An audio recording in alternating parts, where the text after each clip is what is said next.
All right. Next slide, please.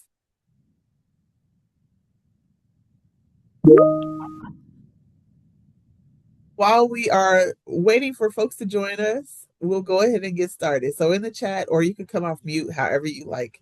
Name, organization, and if you could do any sport in the Olympics, what would it be? Since we are currently in the winter, I don't know if anybody's watching, but any, whether it's winter or summer Olympics, what would you do if it was a sport that you could participate in?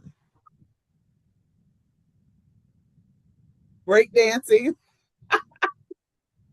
curling, rowing, okay, figure skating, tumbling or figure skating, okay. Also curling, curling. It's a lot of curling. Okay, snowboarding, gymnastics, okay. Bobsled, bed making competition. I'm with you, Jesse. Hands down, I would do basketball. Like, hands down. Bobsledding, figure skating. Okay. A lot of winter Olympics.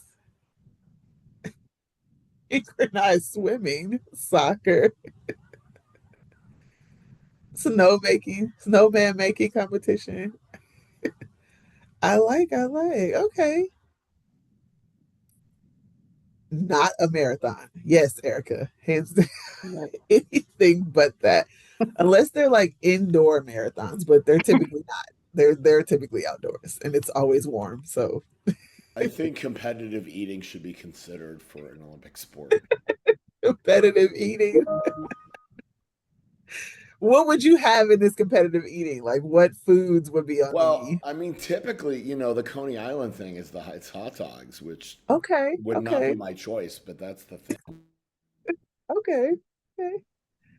Interesting, interesting. Well, thank y'all. Look, I'm learning a lot about people. It's breakdancing, figure skating. Okay, learning a lot. I appreciate the participation and a good laugh to get our morning going. So, next slide, please.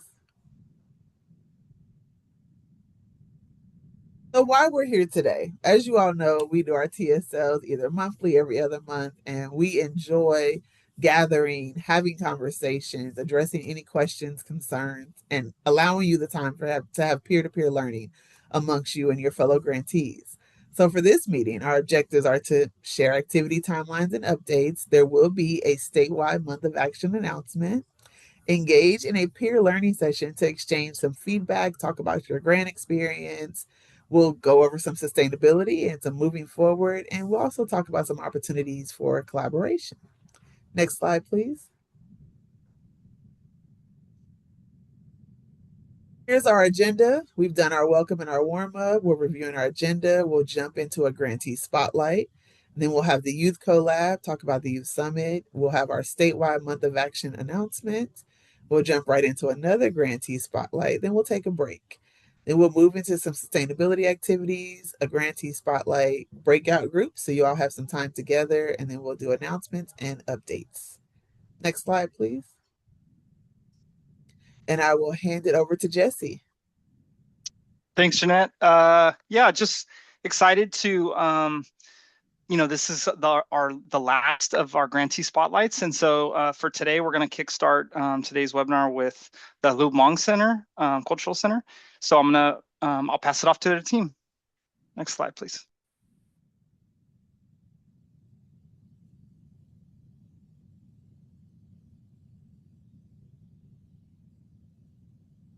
Okay, I think you can hear me now. Thanks, Jesse. Thanks, everyone. Good morning. I'm Dr. Steve Russos. I'm the co-director of Flu Mong Center, and this is our team on the slide. Today, Natalie, Chai Yang, and myself are going to be your hosts. Before we start, I really want to shout out to CYBHI partners for supporting our Hmong community. It's really special for us to have this grant. Next. So this year we're celebrating our 16th year at Hmong Center, as an advocacy organization. There's very few of us in the United States. Our first part of our name, Hlu, means love and Hmong. So we exist to love our Hmong people and culture and to foster a community of love and friendship between Hmong and mainstream U.S. communities. The blue graphic you see there is our pandao or story cloth, and story cloths are used to depict a history of what's going on in the Hmong community. They're beautiful tapestries. This is a digital one. And our story cloth shows how our role is in Merced as a bridge builder and creating a home for the Hmong in Merced. Next. So it's for us, it's very important to understand our CYBHI campaign, to really understand some of the context and history of the Hmong. I'm going to try to keep it really brief, but I'm going to cover some things, and hopefully they're interesting to everybody, and you can look up more out there. The Hmong have existed for at least the last 5,000 years. Although the written documented language has only been around for 75 years. So think about it, for thousands of years, their rich cultural heritage has been transferred entirely orally. And this has partly been because of their strength in terms of clans and families, their tight-knit culture, to be able to transfer the histories and traditions from one culture to the other for thousands of years. They're predominantly known as being from China and Southeast Asia, although they're largely a diaspora, with most of the Hmong who are living abroad living in the United States, and the majority live right here in California, where we're based. Next. So, I'm trying to think of how what one way is to help understand what the context is of the Hmong community, and sometimes it's difficult to understand this, especially as someone like myself who's a Westerner. Um, but in order to think about it, imagine just for a moment that we were asked in California to go to war. A foreign entity came in and asked us to go to war, and we were fighting against other fellow Californians. Unfortunately, those fellow Californians were much stronger and powerful than we were. And during that war, we lost about 10% of our population. And those black areas that you see there on the next graphic represent where many of the Hmong live today. So imagine if 10% of our community that went to war passed away, and many of those were adults, and eventually we started recruiting kids as young as 11 years old. Next slide. So after 10 years of fighting the war was lost, and the foreign entity that invited us in was leaving as well. Just in moving from California to other parts of the world to flee the enemy, we lost an additional 40% of our population. So imagine that within 10 years, one out of every two of our community in California was no longer around, either because they died during the war or they died fleeing and escaping. And many who were left behind in Laos today are still struggling and hiding in the mountains. Think about that just for a moment of what that means. What type of mental health wellness campaign would we need? And how would it be run if we have this kind of situation? Next slide. So this is the story of our Hmong in California today. So Chayang, Natalie, our youth that we're serving in our community, they are the children and grandchildren of the people from the secret war that was run in for the U.S. during the Vietnam War. And this is where the Hmong community stepped up and fought on behalf of the United States. You can see there many of the children that you see in these pictures. These children today are parents and grandparents right here in Merced and Sacramento and other parts of California. They're the parents and grandparents of the people running our campaign. Some of them were so young, there's stories about how they couldn't carry the guns, that the adults had to bring the guns to them so they can be stationed and protect certain areas because the guns were too heavy. So think about what kind of campaign do we need to run given this kind of a context. Next. Um, in the past 50 years, there's been some wonderful accomplishments. I want to cover three phases, though, that are particularly important to the what we're facing today in the United States. For the tens of thousands of Hmong who eventually made it back to the United States and resettled to find their loved ones, they were left behind. So they're in a situation where they mistrust the government and government agencies because they were left behind. In 1997, The Spirit Catches You When You Fall was a wonderful book that captured how the Hmong community is clashing with Western mainstream, predominantly through a story right here in Merced, where we are today, where a family lost their child, was taken away because of misunderstandings between the healthcare system and them around how to parent their child. That kind of mistrust for healthcare and mental health continues to exist today. The last picture I want to share is the one just happened last month, January 2026 in Minneapolis, where a Hmong elder who was formerly a nurse in the Secret War was arrested by ICE and escorted out of their house. You can see they're barely wearing any clothes. Now, later they found out the arrest was unwarranted, but that man and his granddaughter, who was 4 years old, watching her grandfather be arrested, was is afraid to live in their own home, is afraid to sleep in their own home. And that's the context where we are even now, 50 years later in 2026, is a certain sense of fear and just mistrust of what's going on. In addition to that, there's very little translated into Hmong from the mental health services, and there's very few communities, including here in California, that actually have staff for mental health services who speak Hmong and or bicultural.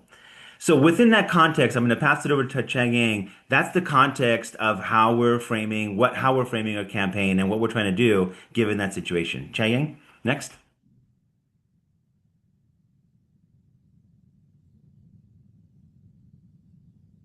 Mental wellness is not separate from long bad news. It strengthens them. When our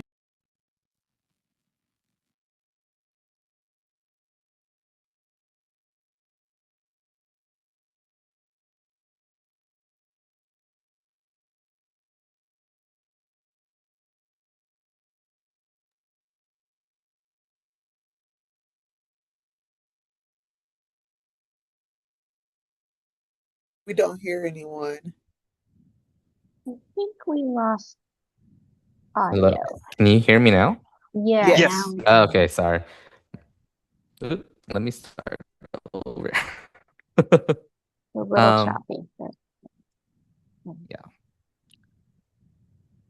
Mental wellness is not separate from Hmong values and strengthens them. When our youth are well, our families are stronger. When young people feel grounded in both their Hmong and American identities, our culture continues to thrive. And when they feel supported and confident, they are prepared to lead. This campaign must be led by our Hmong youth because they understand the cultural nuances, the generational expectations, and the unspoken stigma surrounding mental health in our community. They are uniquely positioned to bridge tradition and modern conversations about wellness. By centering youth leadership, we are not only addressing mental health, we are strengthening the future of our community. Next slide.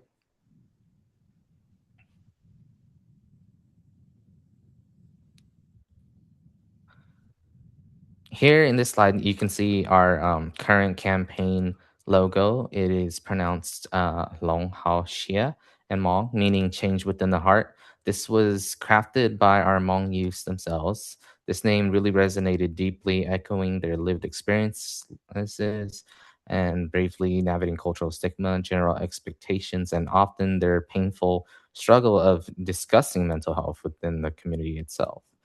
The logo is more than just an image. It symbolizes the profound journey of personal transformation and the shared path towards collective healing. Embodying their voices and aspirations, it represents their hopes for a future where they can openly discuss their challenges and embrace their identities, serving as a testament of their courage and vision for change. Next slide.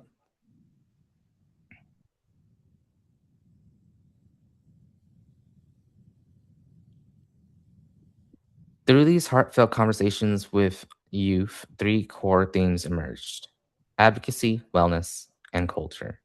We recognize that mental wellness and self determination are connected. When young people are empowered to advocate for themselves, they enhance their emotional well being and their sense of identity. Our messages focus on self care, caring for each other, and embracing both Hmong and American identities. We intentionally created spaces where youth don't feel pressure to choose between cultures, but are encouraged to embrace both fully. This sense of belonging helped our youth reduce stigma, strengthen their identity, and promote lasting positive mental wellness. Next slide.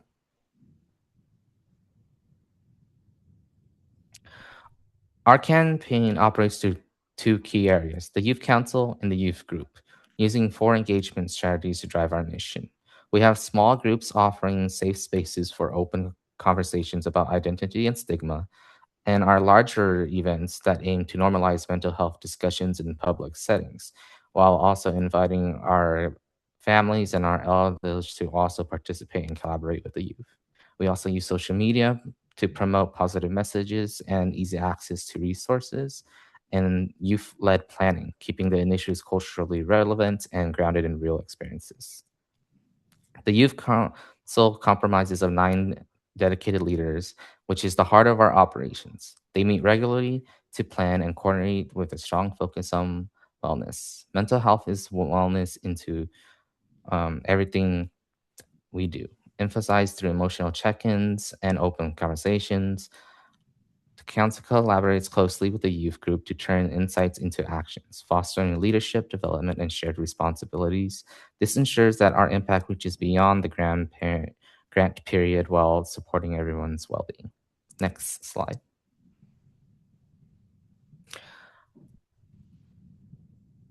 In the top left photo, this is our youth council meeting in a structural format like public boards, using agendas, taking minutes, and following Robert's Rules of Order. This provides valuable experience in governance, leadership, accountability, and collaborative decision making. We believe that to change governing systems, youth must first understand them. By learning how decisions are made, they are better prepared to influence and improve these systems. In the top right, this shows our council in action planning mode. They take ideas from the broader youth group and turn them into structured campaign goals, timelines, and responsibilities. And in the bottom left, beyond just governance, we've crafted a playground where council members can mix, mingle, and form lasting friendships. Kicking off mental wellness starts right here with trust, open chats, and a solid support system among peers. As they weave these tight knit bonds, they're showing off how awesome healthy communication and breaking down stigma can be. And I will turn it over to my colleague Natalie to lead the next segment.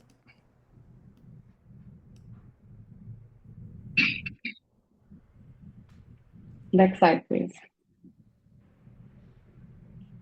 So for number one, recognizing youth leaders, our youth group does a variety of large events where we recognize accomplishments of other youths in our youth program. This has helped us build a community with over 100 Hmong youth ranging from ages 14 to 25 throughout Merced County. As a result, we aim to celebrate cultural identity while connecting it to mental wellness, awareness, and advocacy. On our second photo, it is celebrating Thanksgiving. The Youth Thanksgiving event highlights gratitude as a key part of mental health and friendship by creating a safe space for young people to connect. It fosters a sense of belonging, bringing youth together to celebrate an American holiday while honoring our Hmong American identity. During our large events, we also incorporated the statewide campaign known as Take Space to Pause of November to recognize youth to prioritize their mental wellness. The meaning of this campaign was to practice intentional moments of reflection and to lean on one another for support. Overall, Take Space to Pause has helped our youth surround themselves in a culturally supportive environment. As for our third image, celebrating Hmong New Year gives our youth the opportunity to stay connected with their culture, traditions, and identities. We use this time to celebrate who we are and to feel pride in our heritage while actively working to change attitudes within our community.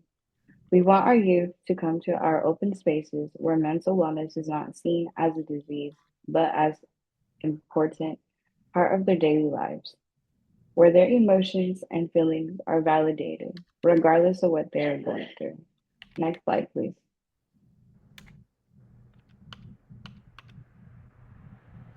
This is our priority to create third spaces where our youth can have new experiences for recreation. We provide large community rooms as gathering spaces, and we entrust our youth to help manage them.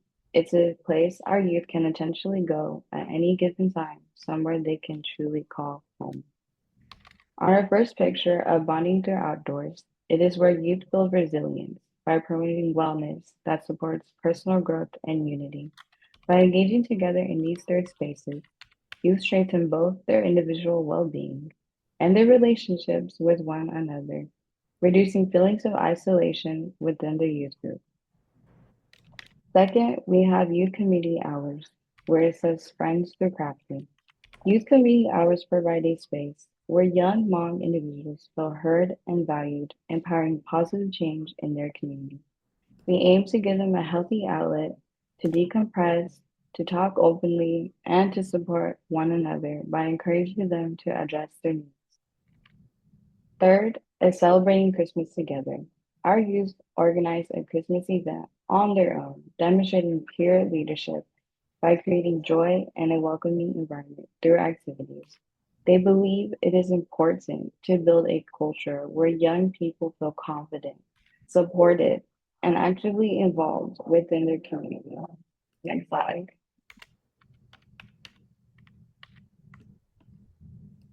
Moving forward with our Hmong Youth Academy, it was an opportunity for our youth to visit a museum and experience our Hmong culture in a meaningful way. Our youth were thrilled to visit spaces like these to deepen their cultural understanding and strengthen bonds between generations. We believe mental wellness goes beyond services. It is about fostering a strong sense of identity. On the next picture, we have Hmong Healthy Eating Workshop. Through food, we celebrated our traditions and explored the meaning it holds for overall wellness to highlight the significance of using food as a way to understand our culture.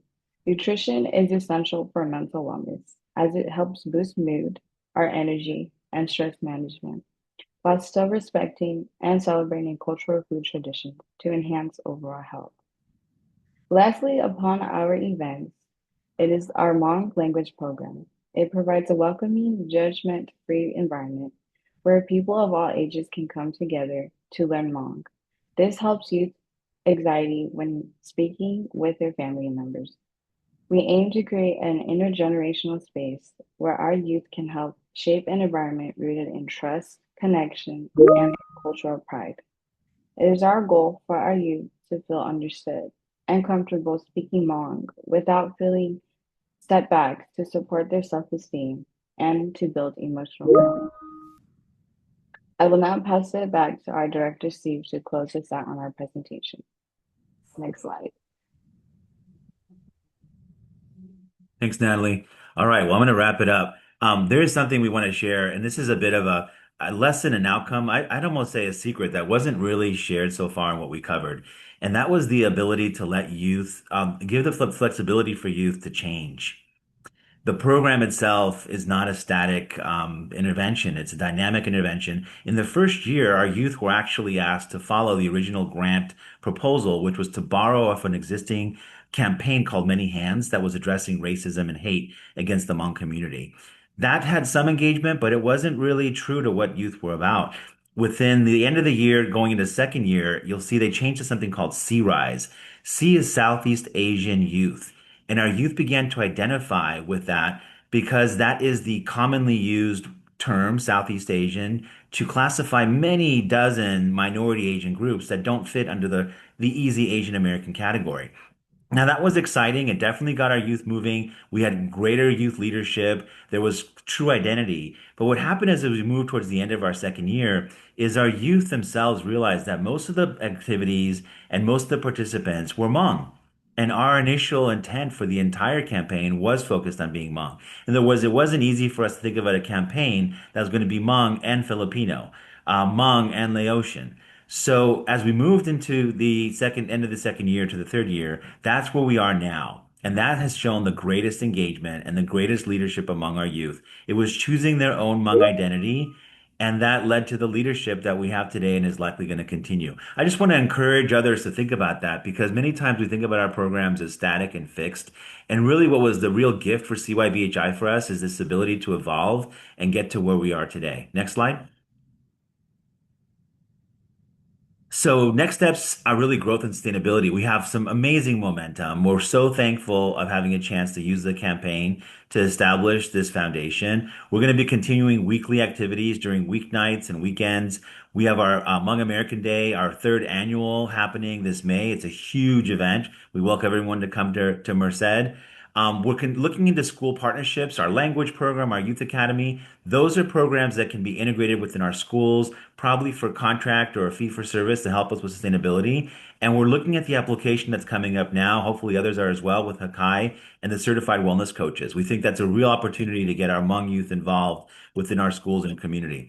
Lastly, we're looking at youth social enterprises. Several of our youth are entrepreneurial, and we're starting a youth thrift store. We're looking into competitions and other ways that we can continue doing our programming, but change it a bit more so we're actually raising money while still doing social good. Next. All right, well, that's our presentation for now. Thanks for your patience as we went over a bit on time. These are social media if you want to contact us. Again, a lot of gratitude. Thank you.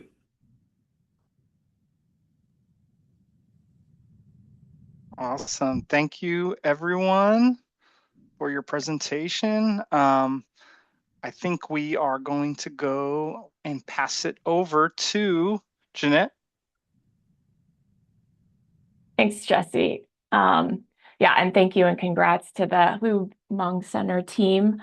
And now I would like to hand it over to Natalie McGee and Crystal Fontaye from KAI Partners to share more information about the Youth Summit and the opportunity for CALI campaign youth to support the summit design. So passing it off to you both. All right. Hi, friends. Good morning. Happy Tuesday, right?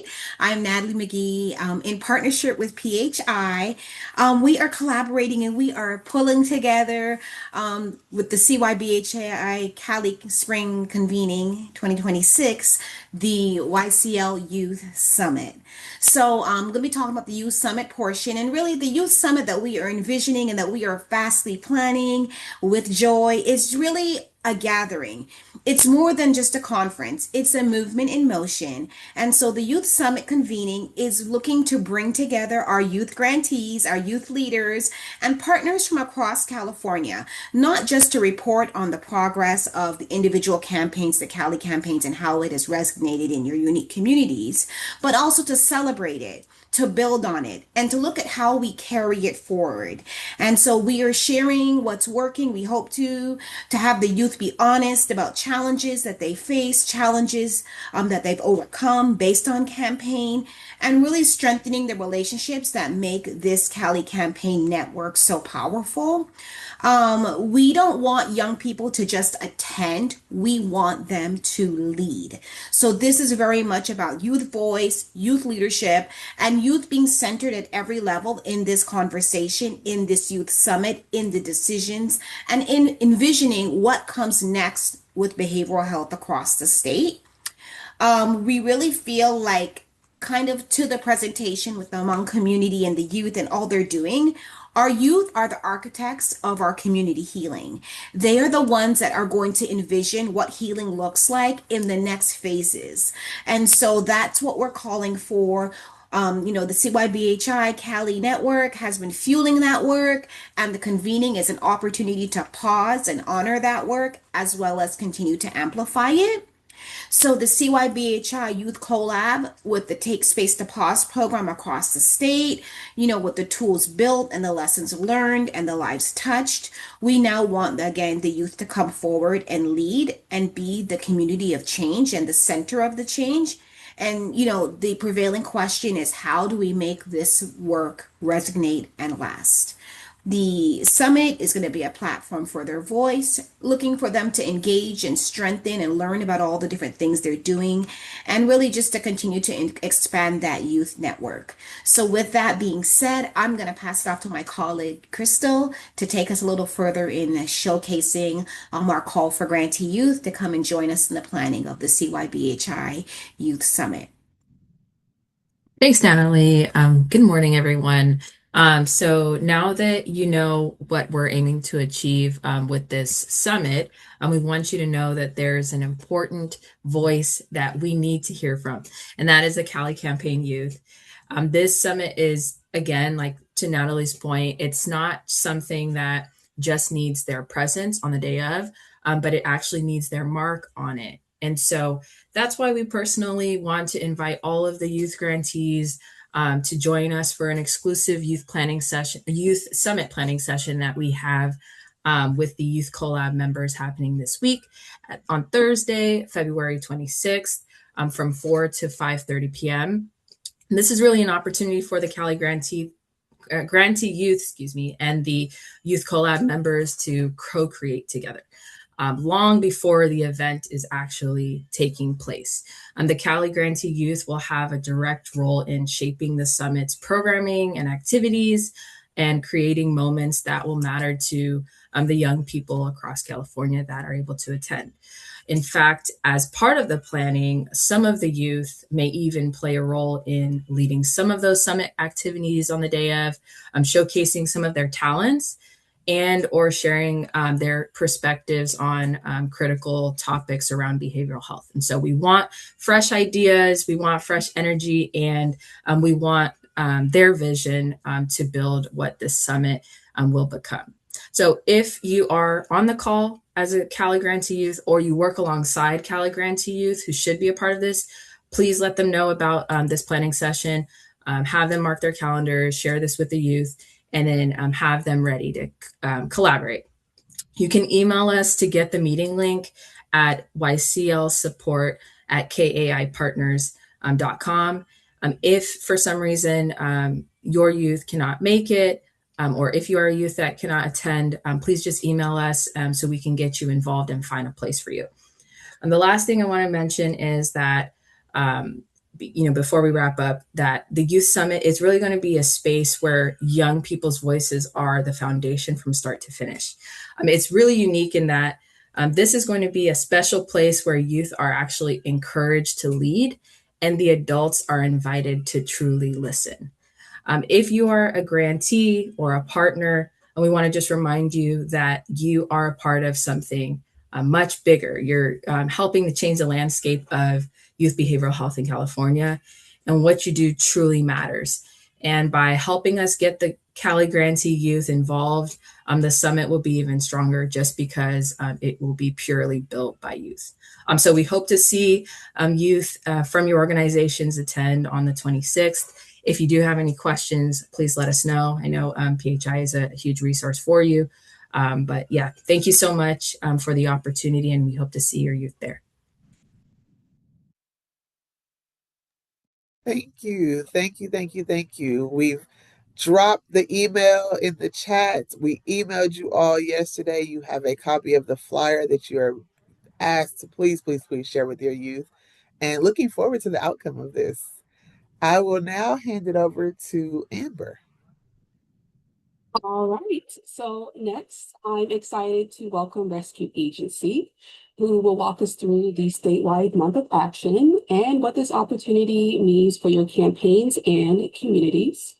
They'll be sharing how this flexible, community-centered effort brings partners together across California to advance teen mental wellness, while still allowing space for your local voice, activations, and campaign priorities. Rescue Agency, the floor is yours. Thank you so much, Amber. Hi, everyone. My name is Marcela, and I work at Rescue Agency, and I manage and oversee all things Take Space to Pause.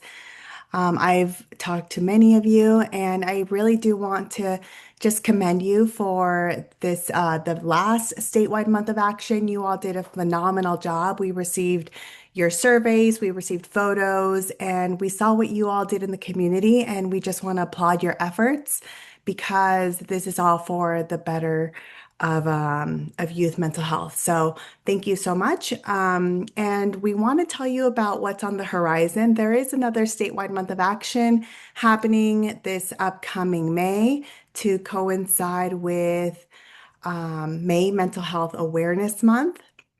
And so if by any chance you were not a part of the last effort, we just want to quickly give you an overview of what a statewide month of action is, so we can move forward with the next slide. Many of you know, but in the event that you are not familiar, a statewide month of action is really just a community-led activation. It's utilizing your organizations. You're all spread out throughout California. And so it's really us galvanizing and supporting teen mental wellness. It allows, we made it a month of action because it really allows you all to determine when is the best day to activate in your communities. It's not a single statewide event.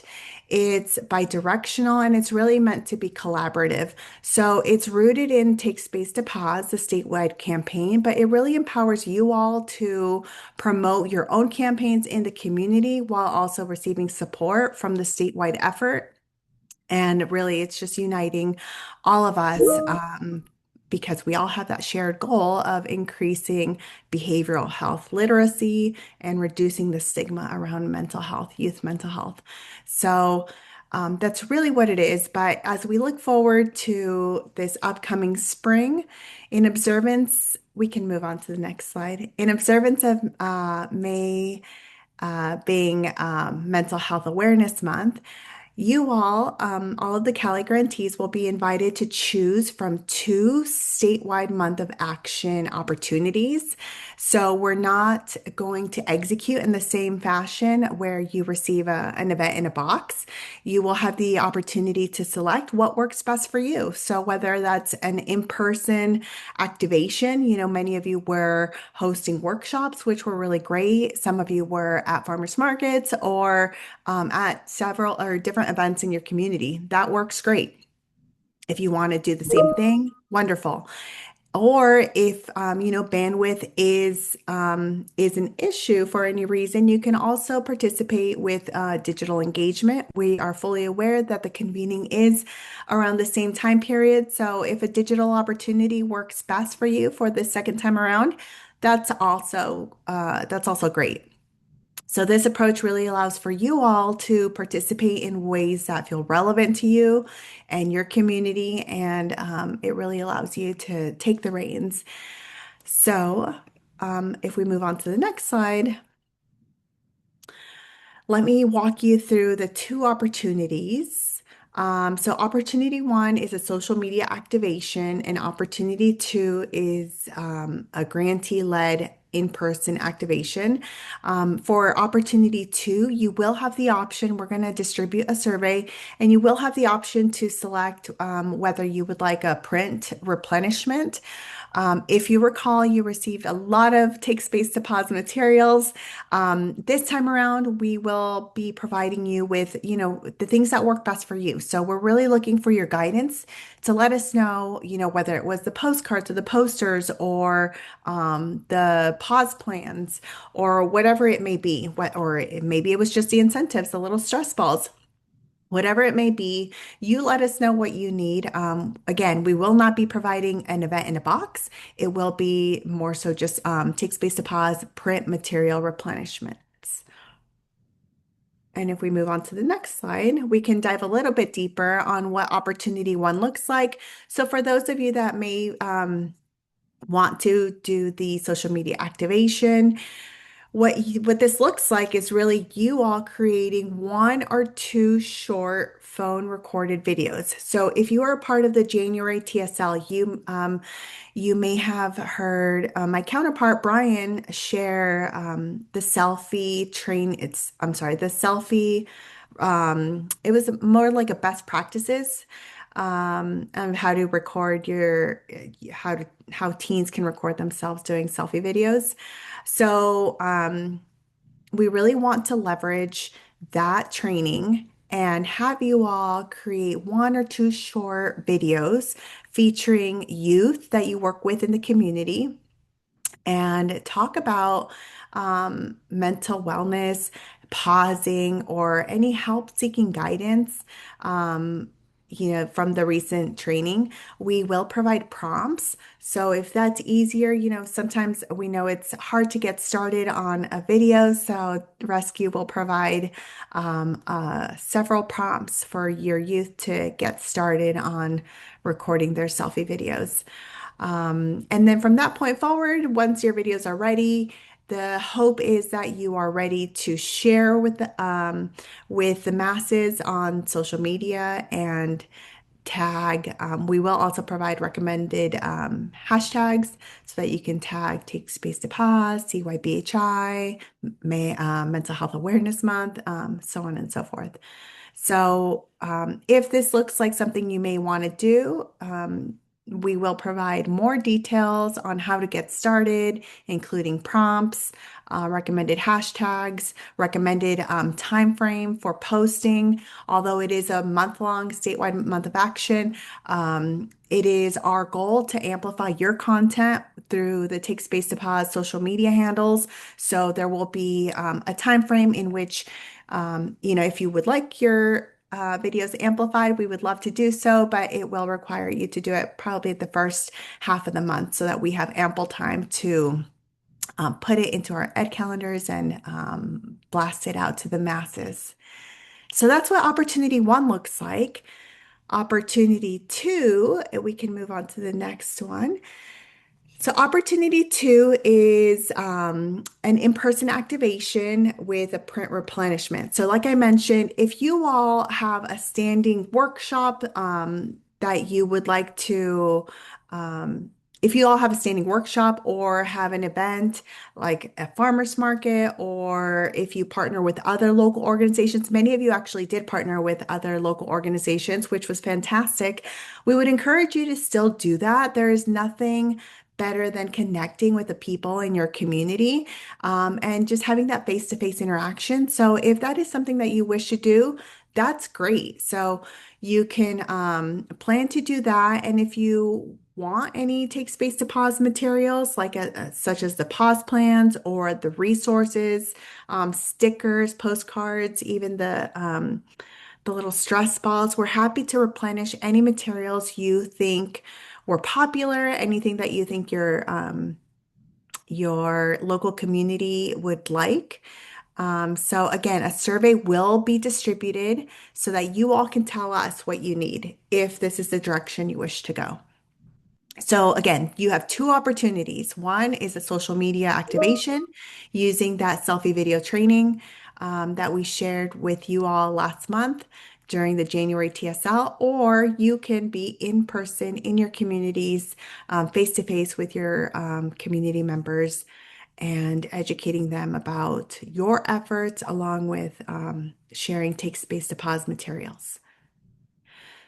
So some next steps, be on the lookout for a survey coming soon to your inboxes. It will be distributed by our partners at PHI, CWN. And we ask that you respond to the survey by March 11th. And then begin planning for your events, whether that be the option one, so social media activation and just identifying youth who you would like to create those selfie videos, or planning for an event. And that's all I've got. We look forward to another successful statewide month of action, galvanizing all of our efforts and just spreading the word on teen mental health awareness. And yeah, thank you all. I hope you all have a great day. Thank you. Thank you. Thank you, Marcella. We look forward to statewide month of action. Grantees, you know your charge now, so there'll be more details to come. So looking forward to what everybody does. I will hand it over to Sai right now to introduce our next grantee spotlight. Thank you, Jeanette. So we will now go into the second grantee spotlight of the day with La Familia. So I will now hand it over to Carla, Jamie, and Brenda to share about the awesome campaign work that they have been doing. Next slide, please. Hi, everyone. My name is Brenda Gonzalez. I'm the new assistant director here at the outreach department for La Familia. So I'm joining with us. So I'll give you a little bit of the background for the organization. La Familia started back in 1975 as a grassroots-led effort to bring mental health services to an area that just didn't have any really. They weren't really providing any appropriate mental health services in the Hispanic community. And so it started at the same time that La Clinica did. So they're sort of our cousin agency.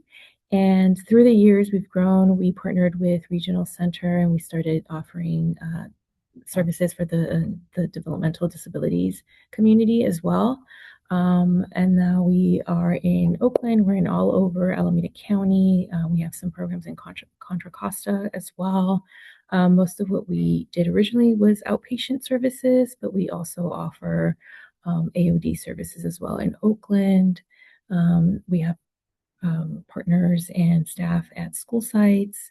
So we do a lot within the Hayward area, but we're also in other parts of Alameda County. And the With Us program is now, with the mental health awareness family as well within La Familia. So I'm going to hand it over to Carla, who's going to move on to the next slide. Hello, everyone. My name is Carla Carranza. I'm the Community Outreach Coordinator for the initiative. So a little bit about the With Us initiative. It is a youth-led initiative. Our youth range from the ages of 14 through 18, which is our target audience. Our objectives are to reduce mental health stigma, increase help-seeking behavior, and increase MAB literacy.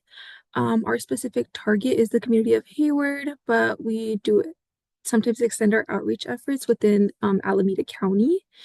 In order to fulfill our objectives, our youth are present in the community, whether it's through tabling and distribution of materials with resources, or the creation of workshops, or as well as on our digital platforms. We have our Instagram that we distribute material resources onto, as well as a Spotify podcast that we just recently started up. Beyond our youth involvement, we also do have a parent/caregiver component where members of the community can come learn directly from our youth how best they can show up for them, whether it's by helping us extend our messaging and our reach into the community, or learning about healthy ways to discuss mental health with their teens. The goal is to create dialogue. And at the center of our campaign is always community and connection. Our youth truly prioritize unity. We can move on to the next slide. So these are some pictures of our youth just out and about in the community. So we have a couple of them tabling at different events throughout the past year and a half. We have them when they have presented at our Walking with the Youth meeting, which is the meeting that we have with our parents/caregivers. The top right corner, we have one of our youth putting a thumbs up when we did a little workshop. That was actually when we participated with the Take Space to Pause statewide month of action. On the bottom right, you can see some of our youth leaders participating in some slide making. So we also do have a wellness space that we operate every second and fourth Wednesday. Once again, it is for our youth. They can come and do homework. They can come do craft activities. They can just come out and hang out with one another. We just want to offer them a space for them to be themselves and be in community. We can move on to the next slide. So when we first began to meet with our youth, we began meeting with them back in January of 2025. And this initial phase of our campaign was the youth campaign design team. So when discussing with our youth about the ways that we wanted to reach all of our objectives, it was very important to recognize what issues youth in Hayward were currently facing, what type of mental health struggles they were seeing among their youth and facing in their own personal lives, and how we could better address those. So some of the common themes that came up were generational gaps and family strain. Parents, youth felt dismissed by their parents and judged. They didn't really feel like they had someone to rely on. There was also split identity and loneliness. The youth felt that they were different people when they were at school versus in their homes. Substance use as a stress relief was also a really big one. When youth were facing things such as stress or anxiety, they often turned to substances in order to self-remedy those struggles. Social media and self-image also has played a big role. You feel pressure to look and act a certain way. Academic pressure and burnout. School has also been a huge source of stress for our youth and has led back to some of the unhealthy coping mechanisms. So, with our messaging, our goal is to try to address all of these themes and bring youth into our initiative, and engage with them and let them know that our youth can relate to them and that they are not alone in their struggles. Once again, our youth truly want to center and prioritize community and the fact that other youth can find community within our initiative. So one of the ways that we figured out a way to do that was through the creation of our mascot Max, which we can move on to the next slide. So Max is our youth designed mascot. It's such a cute little dinosaur. So Max was all youth designed when we were in the initial phases of our campaign. Our youth hand drew Max and we helped replicate him digitally. But he's supposed to be a youth like anybody else. He's a 16-year-old dinosaur. He's also from the Bay Area. He's been around since the start of time and he was kind of like frozen in a sense. And he comes alive during times of social need, which is why he's here now. You know, the social need right now is that our youth are currently facing a lot of mental health struggles, and a lot of them stemmed as a result of COVID and just the overall increase in the youth mental health crisis. So Max is here to share his own mental health struggles, encourage other youth to take the first step into wellness. He truly believes that you need to help yourself first before you can truly help out others. They want to make sure that safe spaces are created for young people where they can be heard. So some of the key characteristics about Max is he has a thumbprint on his stomach. It's symbolic of the fact that everyone has a thumbprint, but everyone has a unique thumbprint. Just in the way that everybody has very unique experiences, but there are various experiences that unite each other. The colors, green represents balance and harmony, while orange represents optimism and youthfulness. So Max is present throughout all of our graphics, our stickers, our social media. Max is the way that we do our storytelling. This is who our youth can relate to, and the youth really want to speak through Max. And I'm actually wearing one of our hoodies right now. This is one of our little like merch, and we have Max on our hoodie as well. So now I'm going to go ahead and pass the mic off to Jamie to keep talking to you guys about our initiative. Yes. Hi, good morning. My name is Jamie Hernandez, and I'm the youth coordinator for the With Us initiative here at La Familia. So some of our key highlights so far have been that we've connected with 3,375 community members through our community outreach. Whether it was providing resources within La Familia from other partners, and then just sharing what our campaign would look like to this point till now. We have 13 core youth ambassadors since we've started in January of 2025. Those 13 youth ambassadors are always in attendance to our meetings and always support us when we do have outreach opportunities out in the community. Again, they want to be the face of the campaign and like represent their community, which we're really proud of. So with our youth ambassadors, we have two subcommittees. We have an events committee that focuses on leading meetings, whether it's the Working with the Youth, the parent meetings, or hosting workshops in the community, or just planning for upcoming community events that we would want to host. So our youth, our events ambassadors work on that stuff. And then we also have our media ambassadors that focuses on creating our media content, whether it's graphics for social media, our media youth focus on creating podcasts and decide what each episode will look like. And then we'll talk more about more about our podcast later on.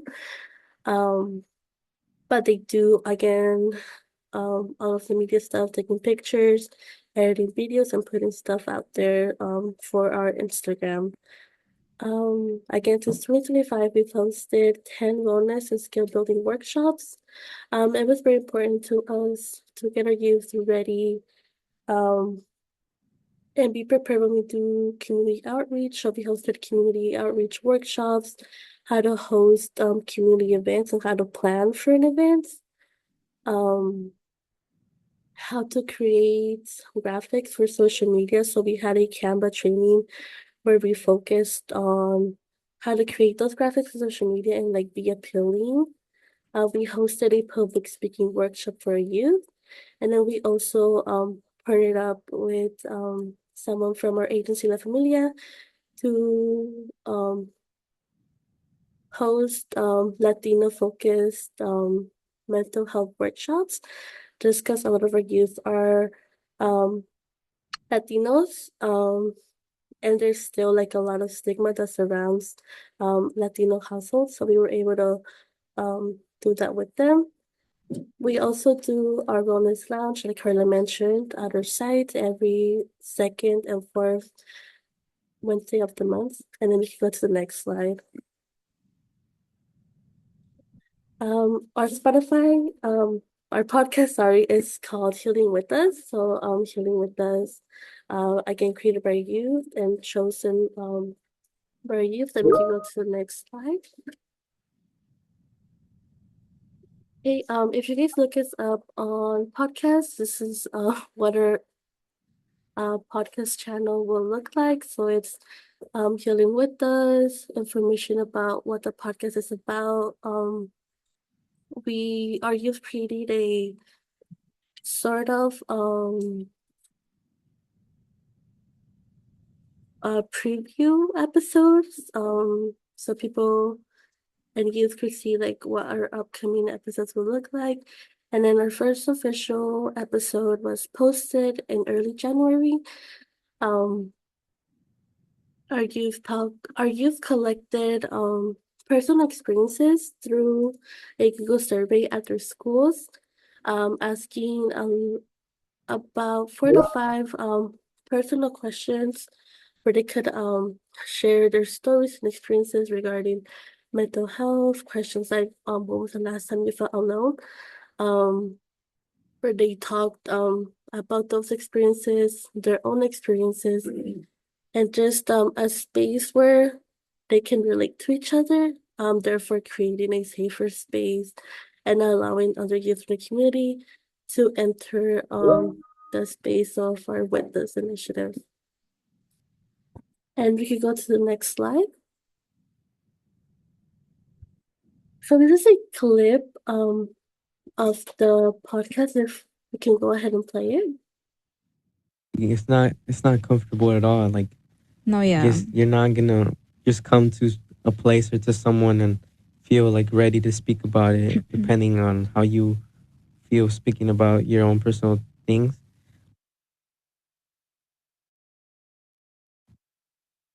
I feel like it's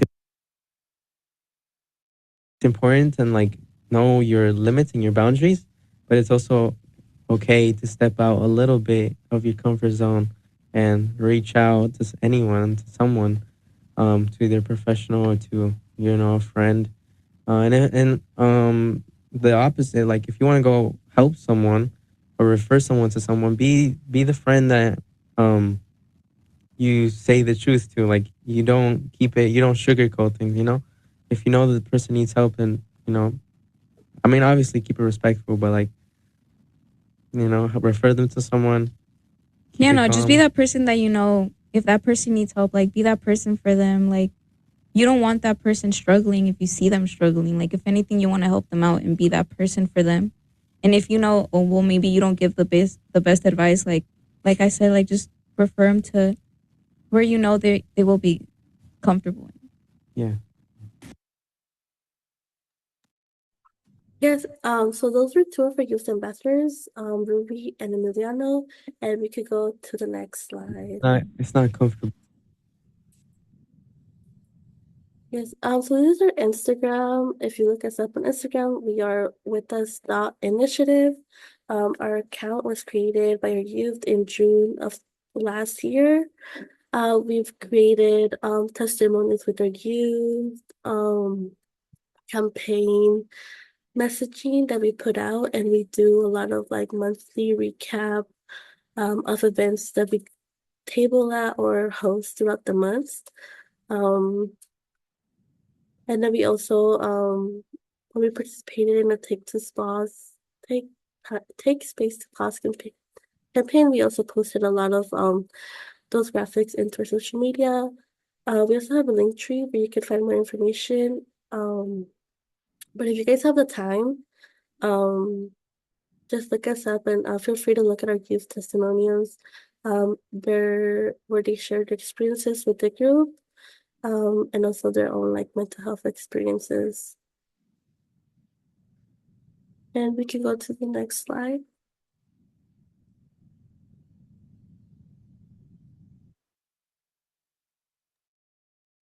Yes, so what's next?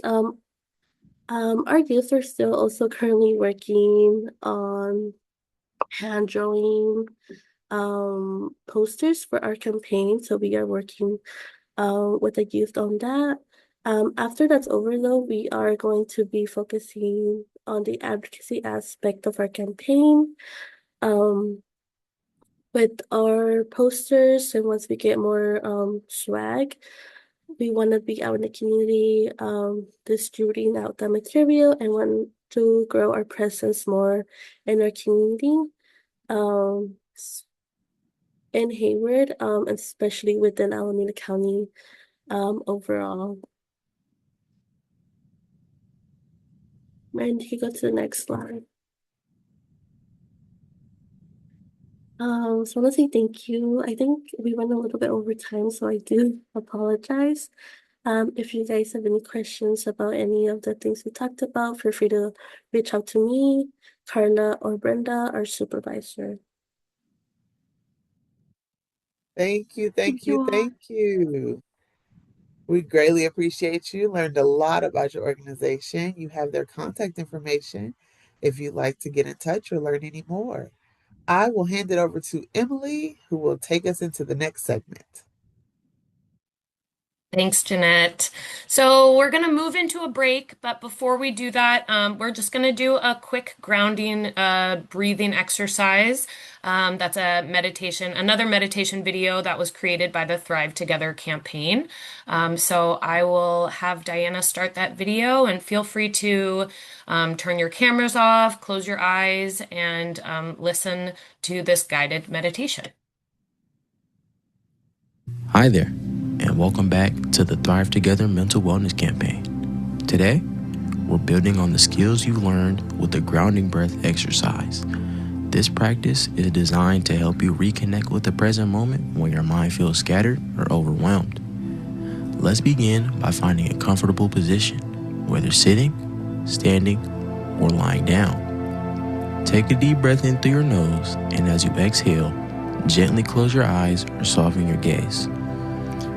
We're going to use a technique called 5-5-5 breathing, which focuses on equal length breaths to calm your body and mind. Here's how it works. Inhale deeply through your nose for a count of 5. Hold your breath for a count of 5. Exhale completely through your mouth for a count of 5. Let's try this together. Inhale. 1, 2, 3, 4, 5. Hold. 1, 2, 3, 4, 5. Exhale.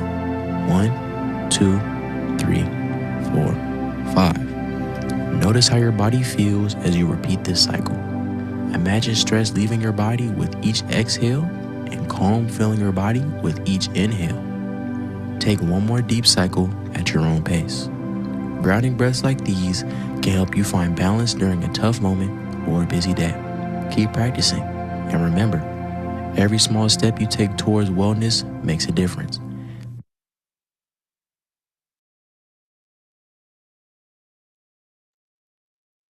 All right. So we're going to take a short break and return back here at about, let's say 10:45. We will give you a 1 minute notice just so you all know when to come back.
All right, everyone will be returning in just a minute.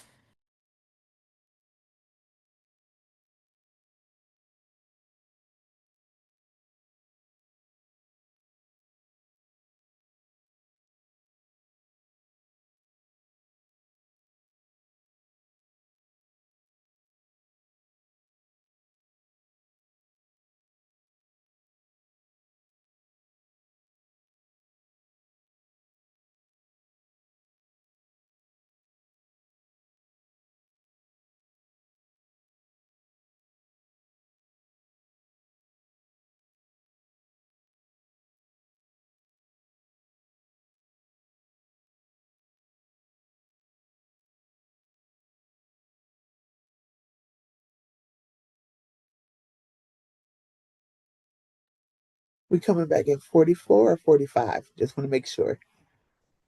45. Okay, that's what I thought. Thank you.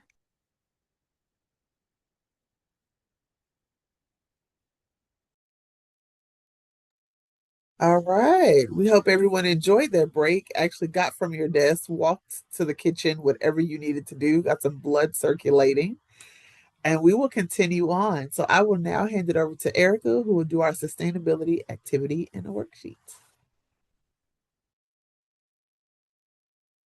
Hey everyone, it is so great to see you. And so far, again, just another wonderful time spent with all of you learning about your work and what we have planned coming up. It's always so inspirational. And I also can't believe that this is our final meeting, our final TSL meeting. Of course, we have still a lot of work coming up, but this is our last lab together. And since this is our last lab, one of the things I wanted to do, and I've been sort of meaning to do, is just a quick follow-up from our last convening on the development plan for sustainability. If you remember, there was a worksheet that was shared with all of you so that you can start thinking about how you want your campaign to be sustained in the future. And there's so many ways to address sustainability of your work, but one of them is to try to find additional funding, because as we all know, I mean, I think the reality is that the grant funding comes to an end. This grant funding comes to an end. It'll come to an end at the end of June. And so we want to see if there are other opportunities to explore and how might you do this. We really want you to be successful, and we want you to be able to continue to elevate your work and lift up the voices of youth. And I know that there are a lot of opportunities for that out there. These are the kinds of things that funders really like. So, I have a little less than 15 minutes to talk about this. So what I'm going to do right now is I am actually going to share my screen so that I can share the worksheet and just walk you through this together very quickly. So just a second.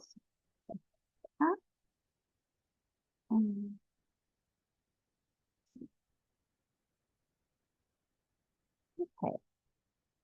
Hopefully you guys are seeing on the screen the worksheet, and some of you might remember this. Let's see.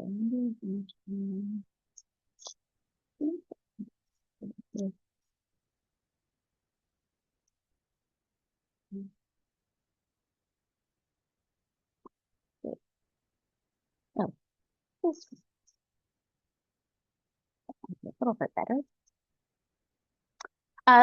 So if you remember this sheet, and one of the things that was a part of that discussion that we had at the last convening was there was a panel we had a panel of people who were involved in development, who represented government funding, foundation funding, and had discussions about individual donations, different ways to get funding to sustain your work.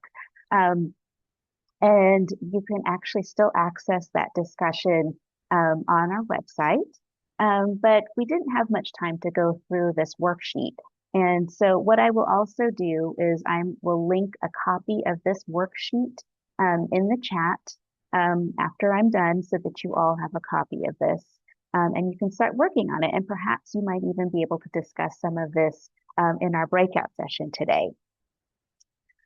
So what I wanted to talk about first was just how to start out. And this page is actually really easy. I'm not even going to spend, 2 minutes on this because this is all information that you have, which is, what this page is encouraging you to do is to develop clarity on your work and what you want to sustain, or how you want to sustain your work by developing basically an elevator pitch, right? So what does your organization do? Who do you serve and where? What are your intended outcomes and impact? And what have you shown so far? And what is your purpose statement? Now, these are all things that you already have. We've seen wonderful versions of this. Some of you have created visuals on this.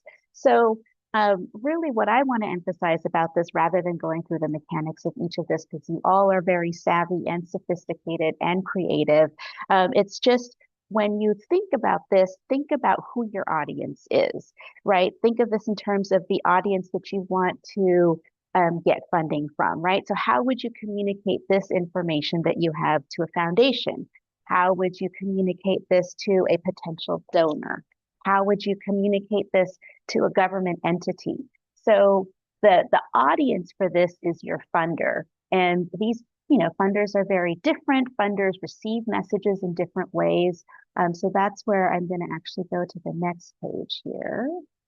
And I'm, oops, sorry. What I want to do is,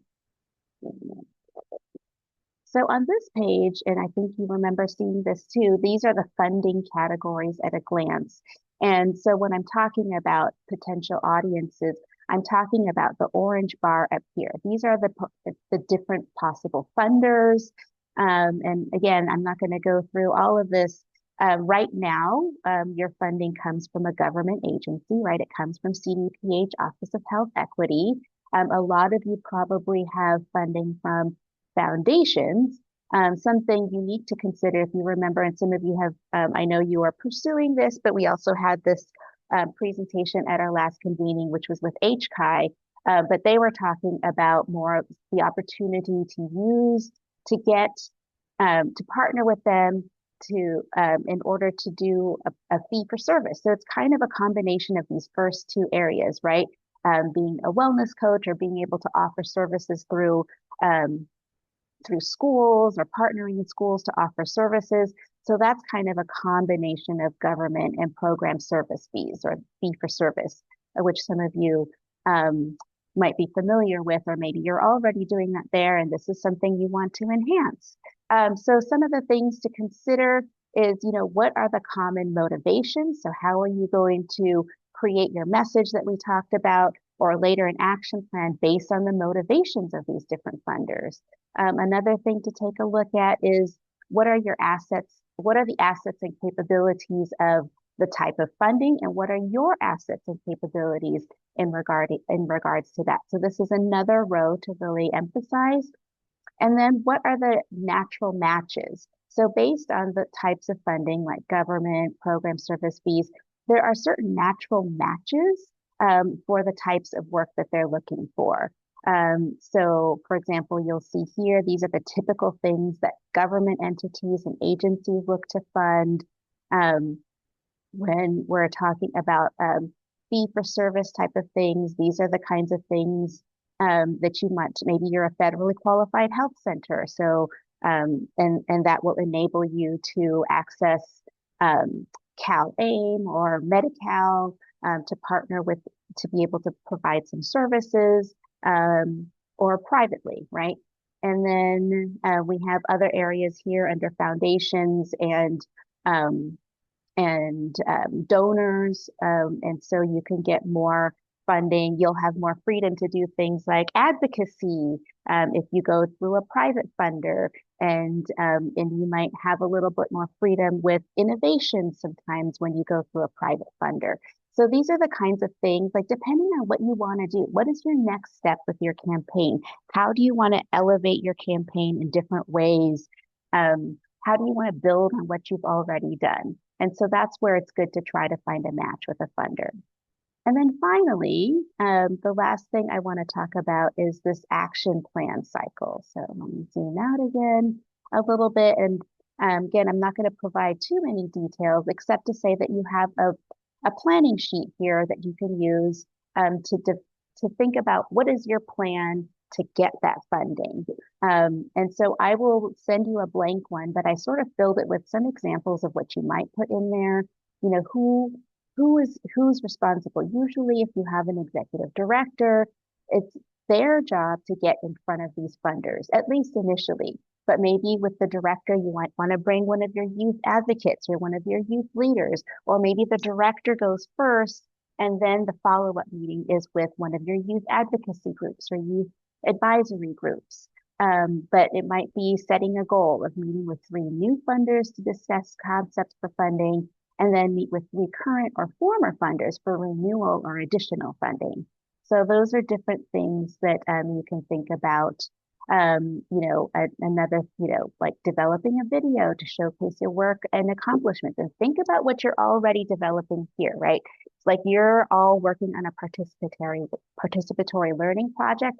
That is a perfect thing to turn into something that you can actually then present to a donor because you're showing the impact of your work and how you lifted up youth voices, and that might be something that a funder is exactly looking for. So you have a lot to use as artifacts and examples for funding, and then and work with all of your staff to develop different ideas and funding concepts that can match with funders. And then it's also good to have brainstorming with partners and your staff.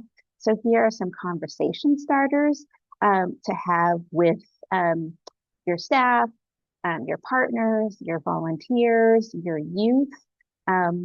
So again, I really, really encourage you to circle back to this. I know you guys have been busy. I'm sure some of you have forgotten about this worksheet. But I think this right here, your funding categories at a glance, can be a great resource. So I encourage all of you to take advantage of that. So with that, I'm going to stop sharing. I just want to emphasize how successful I want you all to be. And if you have any questions or you need to talk to anybody about this, I'm open as a resource, but so are your TA providers. And you can also reach out to the panelists that we had at the last convening. So thank you all for all of your beautiful work. And I wish you all further success. Thank you, Erica. Greatly appreciate you. If you have any questions, we can drop them in the chat. Like she said, you can contact your TA. You can reach out to Erica. You can always email us at our CYBHI email, and we will get back to you. And now I'll hand it over to Jesse to introduce our next grantee spotlight. Thanks, Jeanette.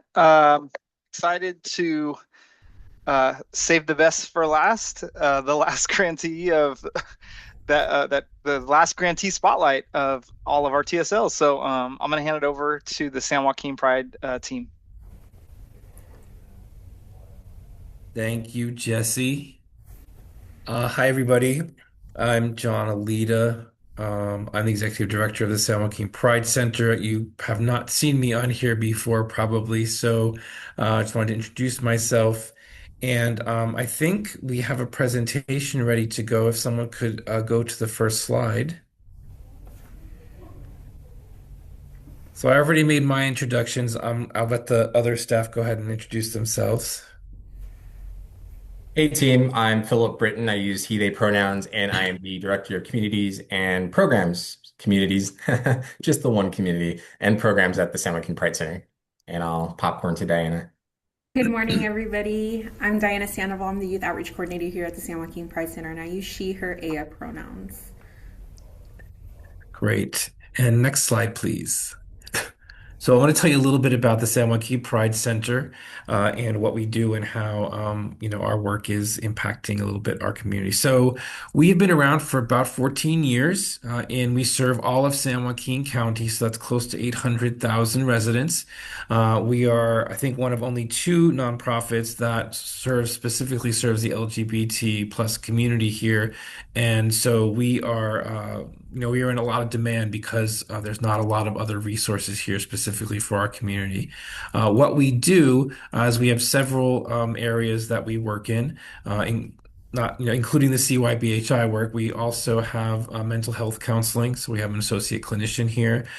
We do some substance use disorder advocacy work with youth. We also serve as like a social kind of safe space for community. We host a monthly potluck. We have a monthly, or I think it's monthly mental or the weekly monthly mental health peer group. And we're starting to add more things because we moved to a new location back in October that really lets us to do a lot more. You can see the list of things. Of course, I should also add we do a lot of work with school districts. One of our other staff, Jonathan Lopez, has spent years cultivating relationships with school districts in the county, and he has been very successful in. We're in a lot of classrooms. Doing a lot of training for teachers as well as students, helping students start GSAs, advocates for students who are going through challenging times in their schools. So we do a lot of work in those areas.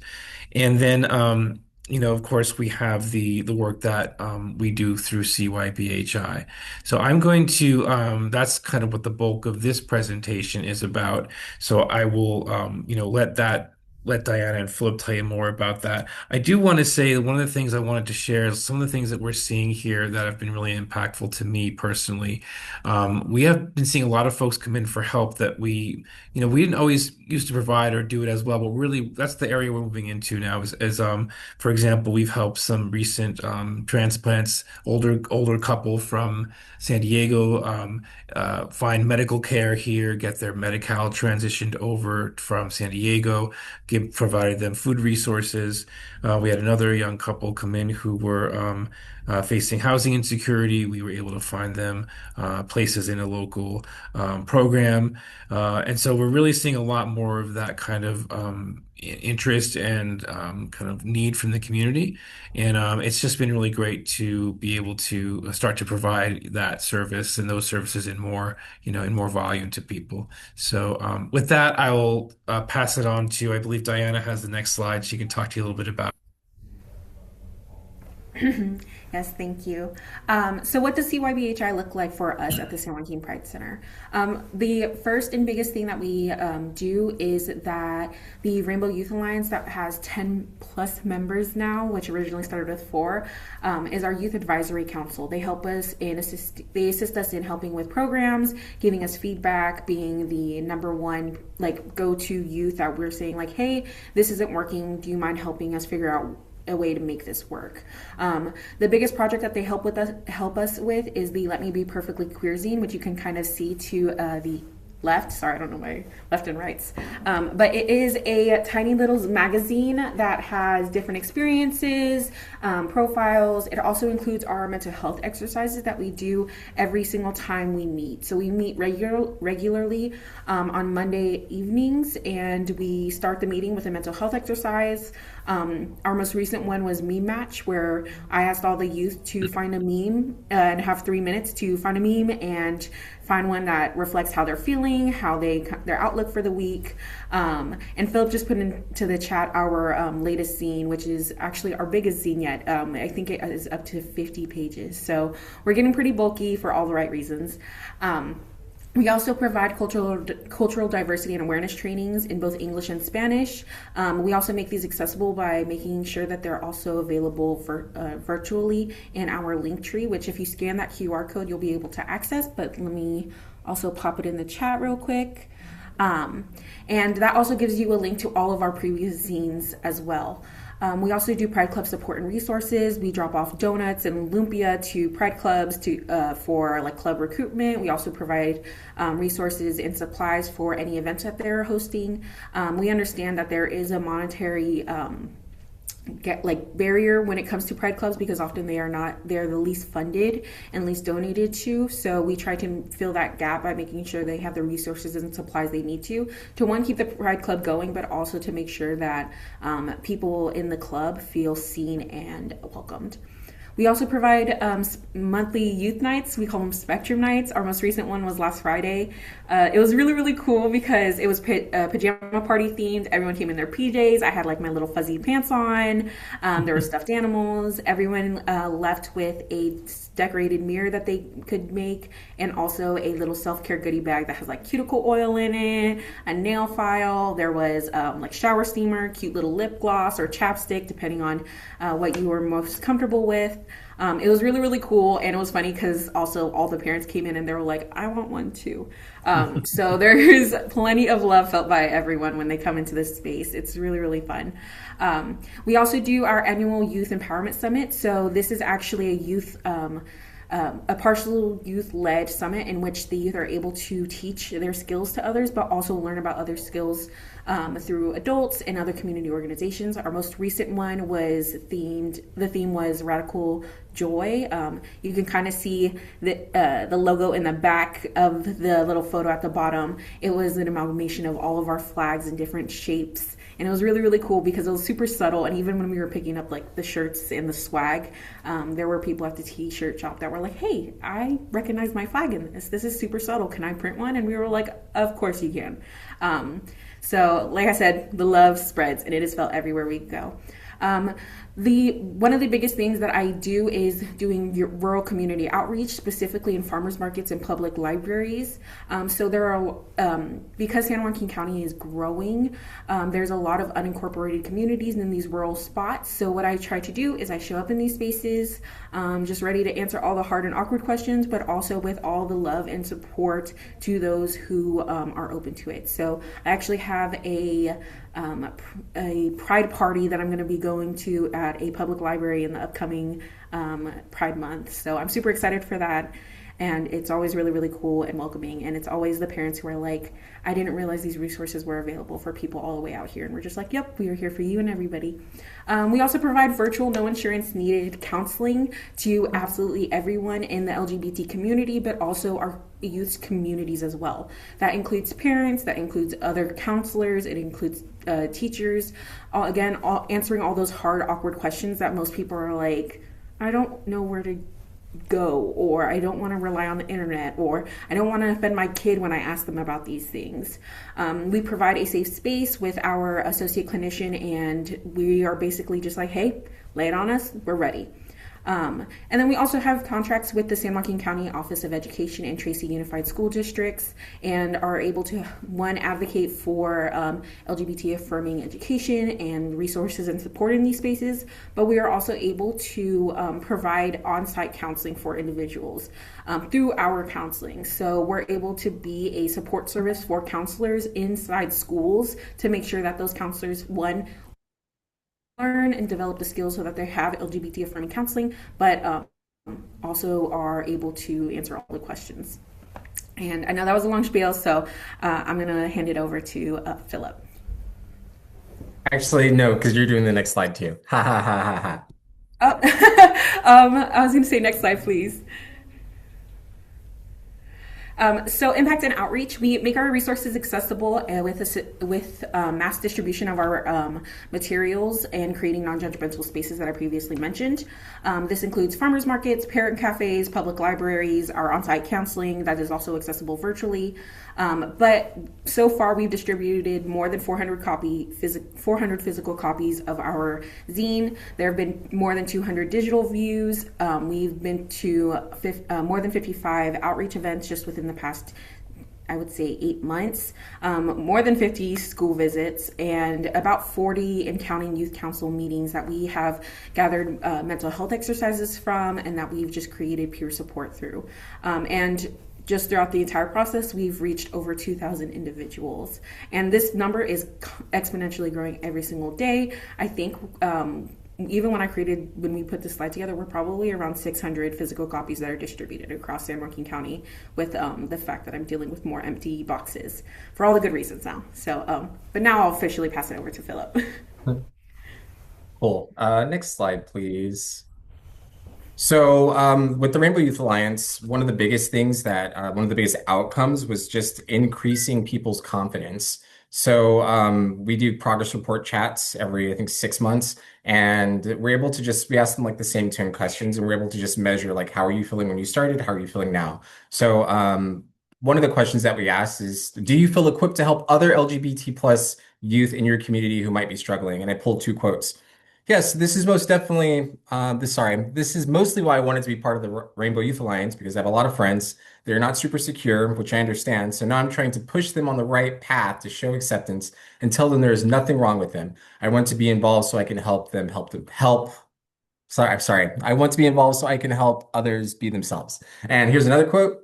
Definitely, just from my knowledge and experience as a youth in the LGBT community and what I learned from Rainbow Youth Alliance, the zine and its reactions and being able to feel more equipped in what I can do to help others. So just by being involved in our group, it's just increased their willingness to help others and also their confidence in helping others because we are a very small, marginalized group. You can't just, one of the difficult things about recruiting for the Youth Alliance is that we want people who are uncomfortable, but also getting them into this space so they can be confident and have pride in their identity. It's not always easy, but once they get in, I think they relax a little bit and they're like, oh, this is normal. I'm normal. Everything's cool. Next slide, please. So during our conversations, one of the youth that we spoke with, we asked them, do you feel your voice or ideas have influenced decisions or activities within the youth group or the wider community since joining? And when we asked them in May, they said sometimes they feel like their ideas are looked over, but they may be because they aren't in with anyone in the group. They feel neutral, positive. And then we asked the same question to them in October, and they said, I feel like I've done more in the past. I really didn't get to go to events much, and now I'm going to more, and I'm really happy about that. And then when we asked them again in January, which is just a few weeks ago, whether or not they feel like their voice or ideas have influence, they said, oh, definitely. And that's pretty awesome because we saw that trajectory of them being like, eh, to like, okay, to like, yes, pride, confident. And next slide, please. And the results of that is that actually everyone had very similar things to say. So I pulled quotes from October, asking the exact same question about whether or not they feel they have influence in the group or the community. And we have, yes, everyone listens. Then definitely everyone is very open to ideas and being able to help out all events. Definitely. Like when we did the power map and everyone was included and participated. Yes, I do believe my voice has impact here. Oh yeah, I mean, it's my idea to do the event we're planning, so I feel like I'm winning. Yes, I feel like I contributed a lot. And then, our quiet ones, yeah, a bit, but that's a good answer from them. So sorry, I don't know if you guys get this joke. Talking to the Utes. That's kind of like it's like a silly voice thing we have around here. Talking to the Utes. Okay, next slide, please. So the students were given stipends, and I wanted to figure out what they were using the money for. It wasn't just video games. So I asked them, and so the financial incentive, although it wasn't the primary reason for people joining the group, it definitely helped lure them in, and also it helps them do certain things like buy meals for their friends and family, or buy things that their family maybe not be able to afford. It also helps pay bills. One member specifically, they use their stipend to pay like electric bills or get groceries, sometimes get pet food, which helps offset some of the costs of living in a large household. One of the members is saving for the Nintendo Switch 2. Another member wanted to buy books and cat toys. They buy art supplies because we have a lot of creatives in the group, and then just general savings or savings for a senior trip. So with just a little bit of extra money, it definitely doesn't, I mean, it isn't a huge impact, but it definitely has a larger impact than maybe some of the kids who aren't getting allowance or who don't have a car and don't drive and can't get themselves to a part-time job. So I'm really happy just be able to have the opportunity to give kids money for joining the group. And next slide, please. Okay, I guess also I wanted to make sure Diana got a little bit of voice in on like some of the experience with the youth, but also I'll let you do this slide too. But also we have a couple minutes if you want to just say like something you're excited about recently. Yes, yes, yes. So, to our surprise, while we do reach the like, we have increased the confidence of youth, and like the biggest example of that is the fact that in our open house when we moved into our spaces, John previously mentioned, all there were several youth who came up to me and were just like, "Hey, can you introduce me to someone else so that I can learn about ways that I can better educate the community on mental health things." There was a youth who wanted to meet one of our LCSWs, who was interested in meeting our new ACSW, or just LCSWs who oversee other individuals. And they were just like, I really want to do spreads on different mental health conditions and how it affects the LGBT community.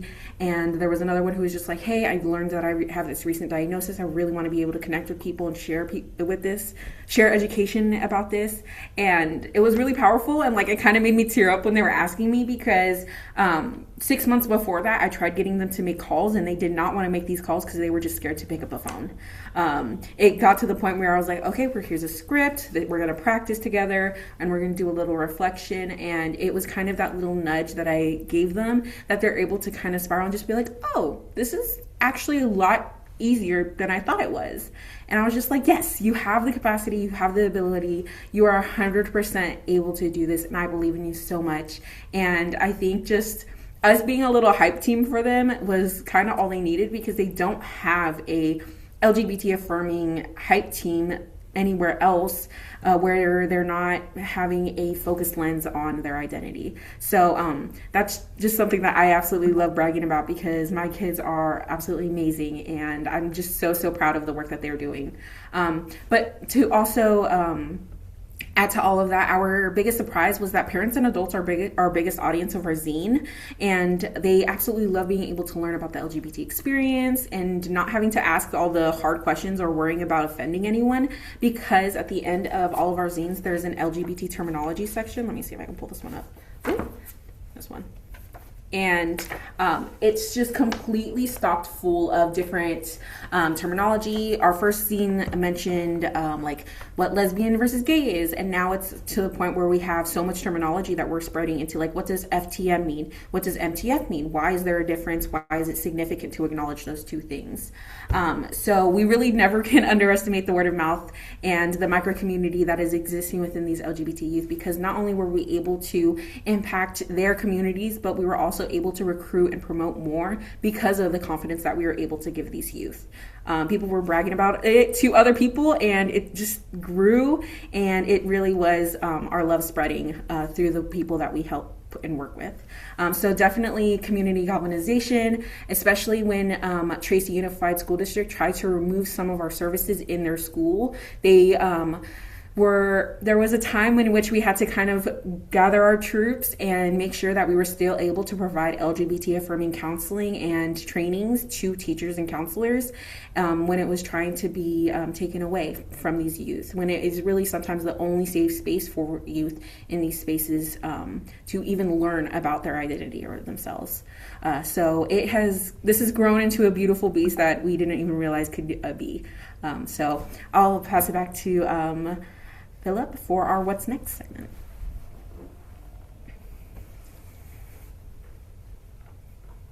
Sorry, gotta unmute myself. I know we're short on time, but this is like the last slide. But thank you, Diana. I appreciate your enthusiasm. Also, Diana's a beast. She's like incredible. Everybody wishes they had a Diana, and if you have an employee like Diana, you know what I'm talking about.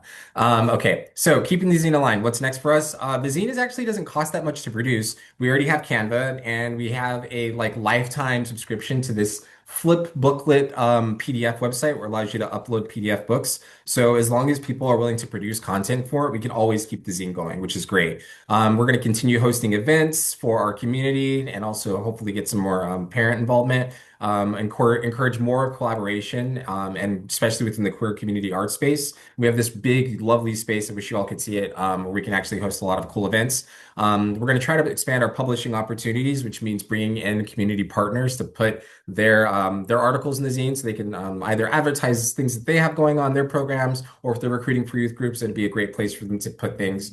And then building a mailing list so that people after the physical print is no longer available, we just have a mailing list. We can just be like, hey, there you go. every other month. And then the terminology page, which you all can find in that flip booklet, it'd be nice. This is an idea to have a little version, like a pocket version, so that people who are interacting with LGBT plus people can very discreetly be like, what the hell are they talking about? Demisexual? I don't know what that is. And then they can come back out of the bathroom like, yes, you're a demisexual. I completely understand. And then finally, just Diana wants to create a network of parents to support each other after all the handshaking that she's done. She's definitely found a need for people who need more support. So that'll be another exciting move for us. But that's the end of our slide or our show or slideshow.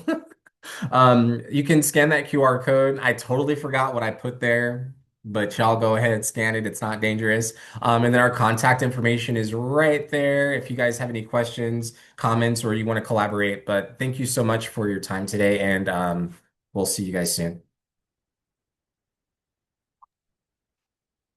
Thank you. Thank you. I'm over here dying. You don't know what's on the QR codes, Philip. I we got a lot of them. I'm sorry. It's okay. All right. Now the time that everybody enjoys spending time together. And I will hand it over to Diana, who will go into our breakout rooms and what we'll be discussing. Hello, everyone. My name's also Diana. I'm a program associate here at PHI CWN. So we're gonna get into some breakout rooms that I'm gonna create right now, and then I believe there's gonna be a TA provider that's gonna lead them. So Jesse, Jeanette, Cassie, Emily, and Sai. You guys are gonna be placed randomly, and we're really gonna use these breakout rooms to just reflect and discuss and engage kind of the ending of our grant period. And we have some questions right here that y'all can use to guide the discussion. Let me go ahead and make these breakout rooms. Thank you, Diana. We look forward to speaking with everyone.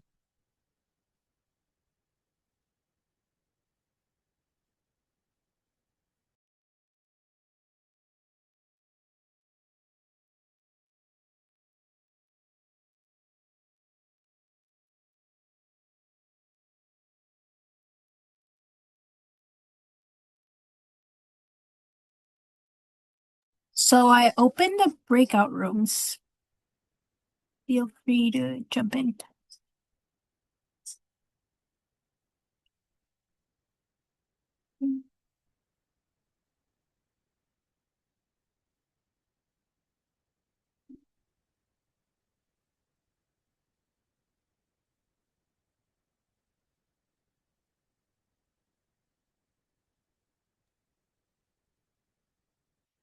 And if you need help joining a breakout room, Diana can also place you in a room. So just let her know.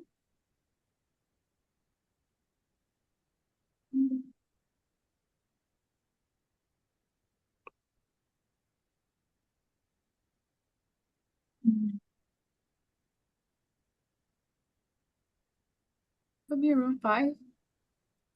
Yeah, give me 1 second. I'm trying to move all the leaders and then I'll move you. Yeah, you're good.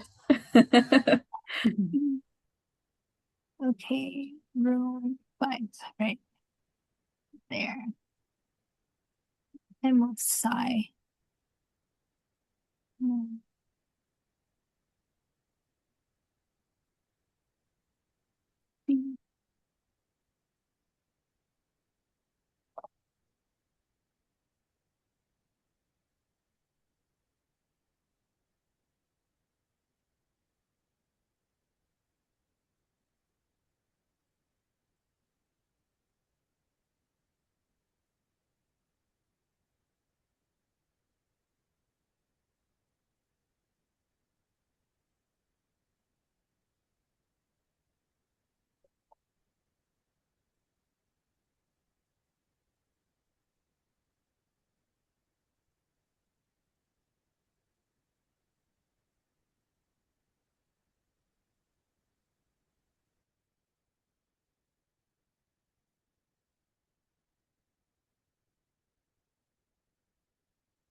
Our group is heading back. We had a good conversation, but they are coming back.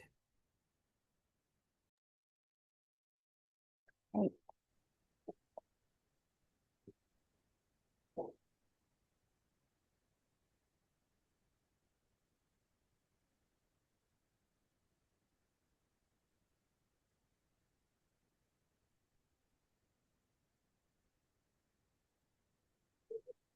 Right, I see people coming back.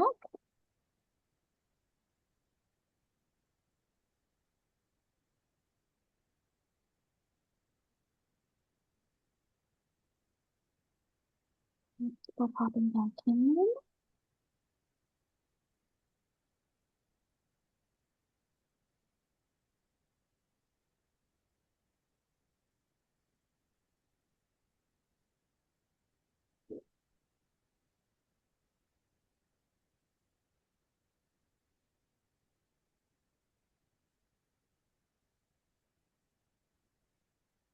All right.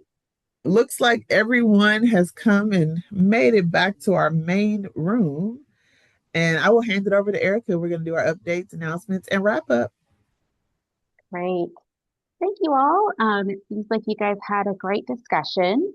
As usual, I want to make some announcements, and we have quite a few because there are a lot of, this is our last lab, so it's kind of my last chance to be able to get these announcements out to you, but you'll continue to hear these through your TA sessions, some important dates and details for what's coming up. First, just letting you know that, of course, since we're approaching the end of our campaign, the CALI campaign grant, we want to be able to gather all of your campaign components. We want to see all the great work that you've been doing. We want to make sure that we have the greatest collection of campaign materials addressing youth mental health. So if you can be sure that we have copies or links or files or video files of all of your campaign components photos, please be sure that we have copies of all of those where we want to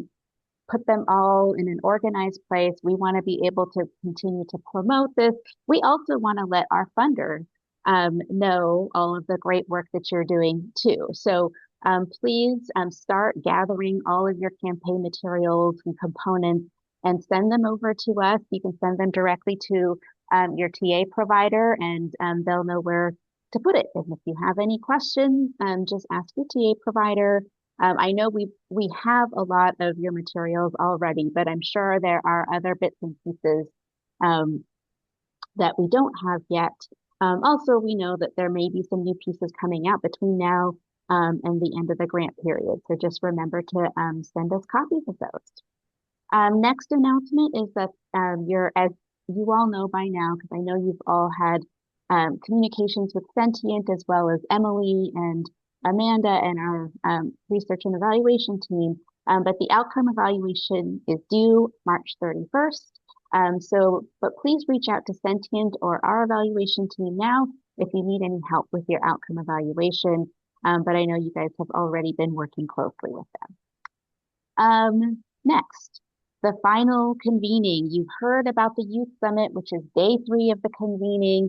Just again, a reminder that the convening is on May 14th through the 16th. I'm going to hand it over to Jeanette really quick so that she can make some logistical announcements, and then I can talk a little bit about participation opportunities.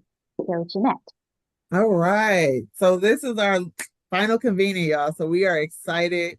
And we want to let you know that registration will come out this week. And at registration, there will also be an opportunity to do a request for proposals.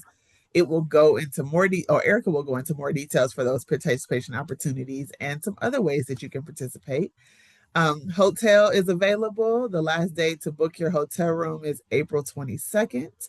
That link will also be on the website for registration. Registration will be a CVent link this particular time. It will not be Eventbrite.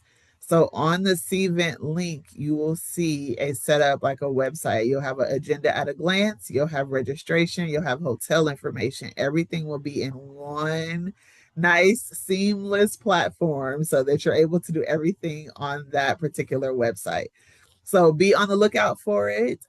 Email your TAs or our CYBHI email address if you have any questions, and I will hand it back to Erica. Thanks, Jeanette. So we are really, really excited about this final convening, which is going to be a way to showcase your successes, both from the youth directly, as well as all of you as organizations and community. And so we really want to make it special for all of you. So we have engagement opportunities for and participation opportunities for everyone. And we would love it if everybody can participate in at least one way. So again, we'll have a call for proposals that'll be part of the registration process or the platform that Jeanette was just talking about. And in addition to, we usually do a call for proposals for workshops or breakout sessions. But this time you'll see in there, there will also be an opportunity for a film festival. So this year we know that so many of you have created different types of films, video pieces, PSAs, all of those really cool types of visual opportunities. So you'll have a chance to be able to submit something for a film festival. We will also have an opportunity for you to participate in our visual gallery and gallery walk.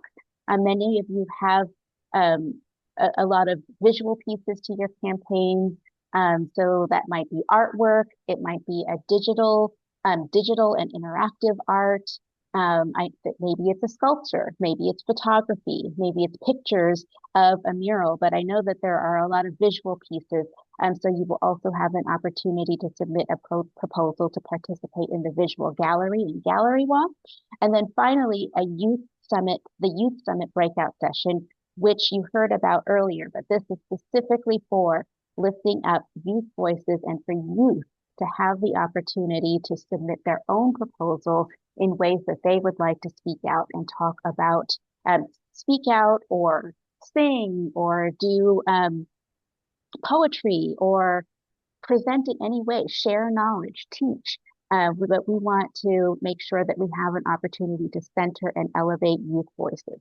Having said that, youth can also submit proposals for any of the other opportunities. So if a youth wanted to submit a film for the film festival, that is we're open to that as well. And also you may submit more than one proposal. So if you want to do a workshop and be a part of the visual gallery and gallery walk, you can do that. So there are many opportunities, multiple opportunities, and we welcome you to participate in all of those things. So please keep an eye out for that opportunity. Next announcement is to make sure to remember and keep your process data up to date.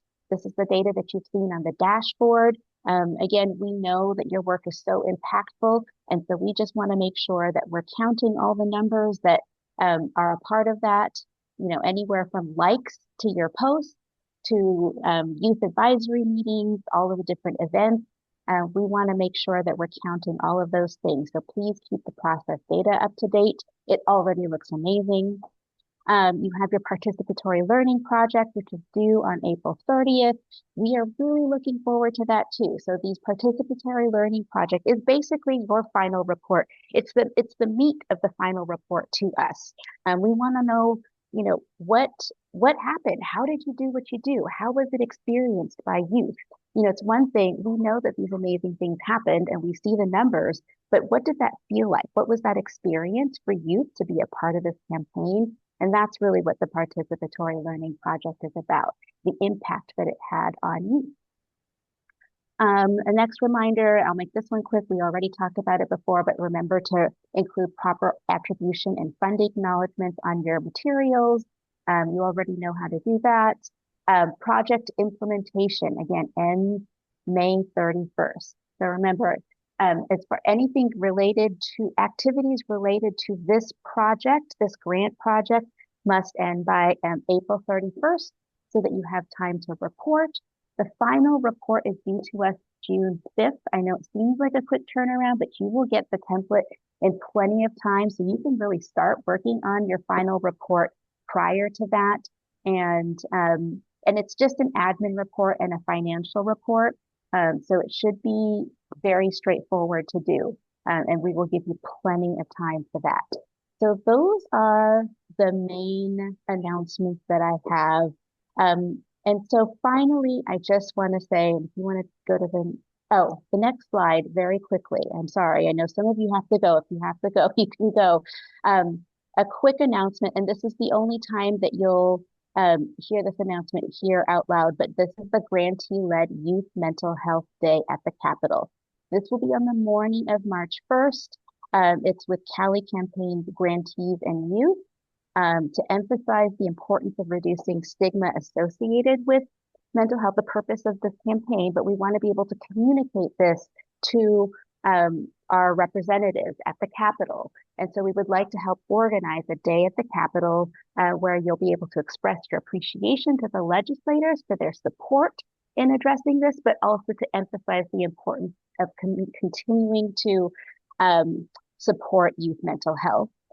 Please stay tuned for meetings. These are going to be this is a grantee-led activity. PHI will support all of you to create a toolkit and other support materials for this. Again, you'll hear more information about this coming up. And the final thing that's very important to emphasize is this is not a CDPH sanctioned event. So we will create a separate line of communication for this. But this is just a general announcement so that you know that this is going to be planned and you'll hear about it through separate communication. So please be excited about this. This is a great opportunity to be advocates, to continue to be advocates to our policymakers for youth. And then finally, I just want to thank you all, and you can go to the next slide. I want to thank you all for engaging and participating and showing up and being your true selves through all of these labs. The TSL lab, I can't believe this is our last one. I was just talking to my team. We're like, I can't believe this is the last one. But these labs have really allowed all of us, meaning our PHI team, partners, our funder, CDPH, and all of you grantees to be a learning community together, to really be curious together, to hopefully find joy in coming together around a really challenging topic. But I was just so happy that we were able to find joy in that. And I think it's because we're being a learning community together. So thank you for that. Of course, we still have more time together. There's still four more months left. So keep up all of this great community work that you're doing in serving youth, in serving your communities. And we will see you in person in May. I can't wait. And please complete the survey. Since this is our last lab together, we have an overall survey for the lab in general. We want you to evaluate us. This is an evaluation about us. How did we do? How did we serve you? So please, please, please complete the survey. These results will be shared with our funder. And again, we really thank you. We're going to continue to engage for 4 more months, of course, and maybe beyond. But since this is the last lab, thank you for being with us in community. And have a wonderful day. We'll see you soon. Thank you, everybody. Thanks, everyone. Thanks, everyone. Thank you.